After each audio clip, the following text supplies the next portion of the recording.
First, let's start with our top story. As European environment ministers gather in Luxembourg tomorrow, they have a blunt message to consider. In the words of one Greenpeace activist, time is running out and leaders need to, quote, act now, idiots. It is the most extensive warning yet on the risks of rising global temperatures.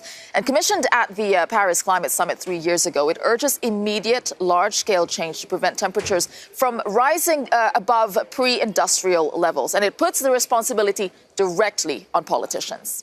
The message is over to governments at this stage. We've told you the scientific facts, the evidence, the costs. It is up to the governments now to decide what to do with it. All right, this is not the first time we've heard the dire warning. I put it to you, Ameta, because you work with governments on how to communicate the message. Why is the message always falling flat? Because it's very easy to communicate the big message. But what's actually needed when you have to address climate change affect normal people's lives.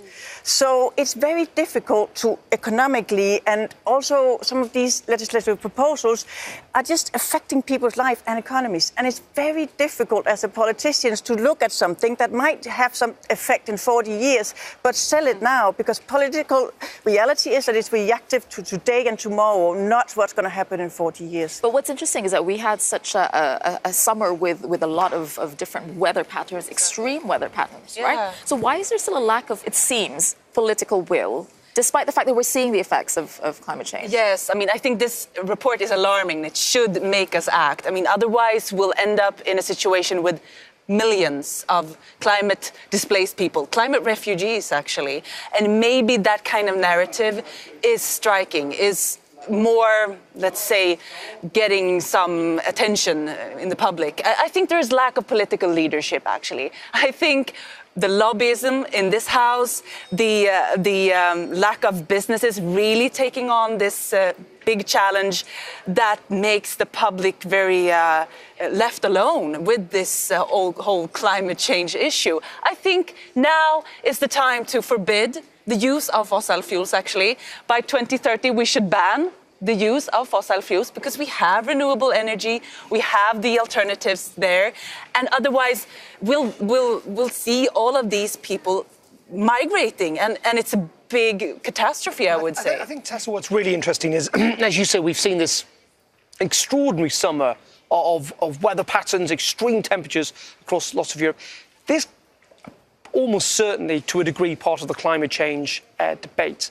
And it is the failure of politicians, and to a degree of people like Greenpeace and the IPCC and others, to communicate that this is not something that's happening in 30 or 40 years' time. This is something that is now happening, and it is having an effect. This winter, all the peoples across Europe are paying more money for the food at the supermarkets. Exactly.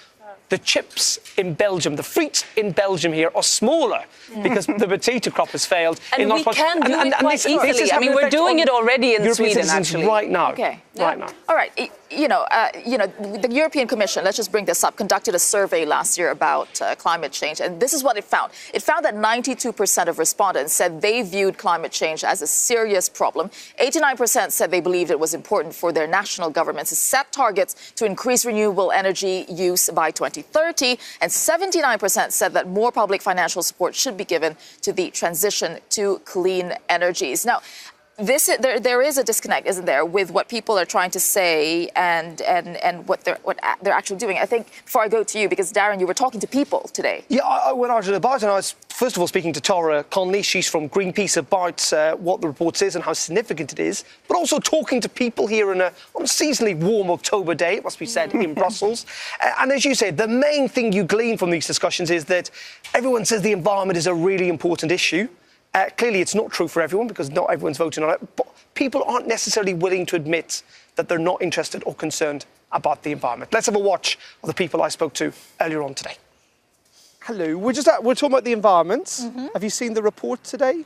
No, I haven't. No, so, well, you can explain what does the report say? It says we have to do a lot more to tackle climate action, also in Europe. Why do you think people aren't listening, or politicians aren't listening? Other interests, perhaps? Economic interests? You know these reports, Greenpeace have got a report out today about the environment and we need to tackle climate change. Do you think people are listening? I don't. Maybe some of them yes, but not everybody. I think people. I don't know. I think a lot of people doesn't care because we continue to take these cars and everything. Are you listening? Yes, I listen. I take the metro and everything, but when I need my car, I don't have any choice. But that's it. Isn't that the problem, that in reality lots of people want to do more but they actually can't? Yeah, and that's where, individual action also meets, government action. So government's doing more to make the choices easier for people to take the bus and the metro is something that's incredibly important. Do you think politicians are listening or acting enough? Probably not enough, unfortunately. But I think it's becoming more and more important, and politicians are also listening more and more. And you're suggesting that people need to have a kick up the ass. What do you mean by that? I mean that people have talked about climate change for a long time. We sort of know the science, we know the facts, but I think today the report has really laid it out on the table how badly we're doing on climate change and how much better we and also especially governments need to do in tackling climate change. Europe, though, relative to the rest of the world, isn't in a bad place. But what more does the European Union kind of need to do? I mean, historically, Europe is responsible for about 25% of historical emissions, so we have that responsibility. We also like to claim a lot of climate leadership, and I think that's something we need to live up to. We need to play a positive role in the international negotiations, and we need to remember that we're also doing this for ourselves. I mean, we've had this summer of tragic forest fires, devastating droughts. We need to recognise that this is also in our own best interest. I'll go to you, Mette, for this one because, we heard what people were saying. They say they are concerned, perhaps. In terms of messaging, is there a disconnect between, maybe people think that going green means giving up some parts of their standard of living? Well, exactly, but there absolutely is a disconnect between the higher political goal and then when you have one pot of money that needs to be distributed and it has to go to infrastructure and social welfare and everything else. And what costs votes? It costs when you take away benefits from people. This just costs political votes, and that's the reality. So do you take away from social welfare and put into green investments? Well, we can all argue that at some point it's all part of the same ecosystem, but it's just very difficult. So how do politicians weigh that? No, but I think it's possible to do this transformation and quite rapidly as well, because we have to do it in just a couple of years, actually, in order to meet our targets.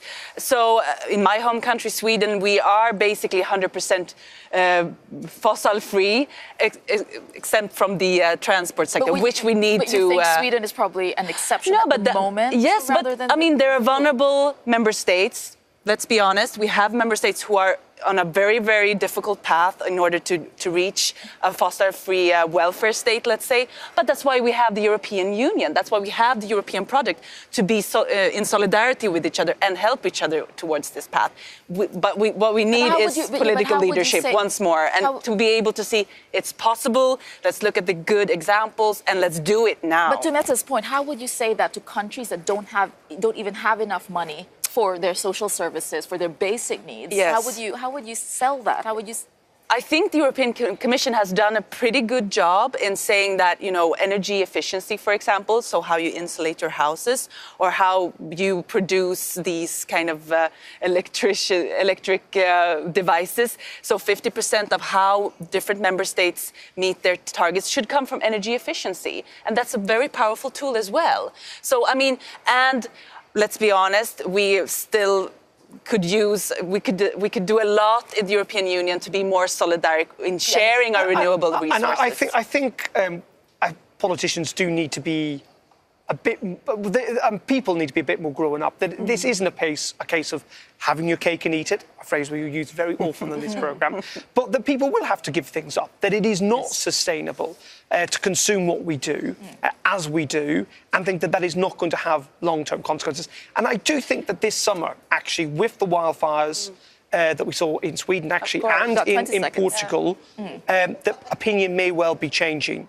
on this. Okay, but it's also people are feeling this much more immediate to them. But it's also about security, because right now we're importing massive amounts of oil and gas from Russia. I mean, how secure are we feeling in the European Union when we're so dependent on, dictatorship or this kind of states where they have immense atrocities against their own population? So it's also a matter of phasing out these fossil fuels to become more secure. So do you think that, the final question, do you think that the messaging is ready when the reality might not be ready? So how can you have a message when Linnea is bringing up other issues that still need to be solved? Well, I think you'd have to address the whole thing, but I also think you need to pick 4 instead of 15 issues that you need to address at the same time, and then go a little bit step by step. Might not see the effect of it immediately, but at least we're going in the right direction. Yeah, you've got that report. I should understand that we've managed today to get hold of a leaked report. This is going to be published at the end of November by the Commission about its targets it's going to reach for 2050. I can tell you, Tessa, there is a big disagreement within the Commission about whether it is to be neutral by 2050 or to get rid of 80%. Right. And at the moment, it appears it is not, even though Jean-Claude Juncker supports it, it is not necessarily being 100% neutral. We'll have probably another panel when this one gets But on. we don't have any choice, right? I mean, we have to do it. Thank you to our guests.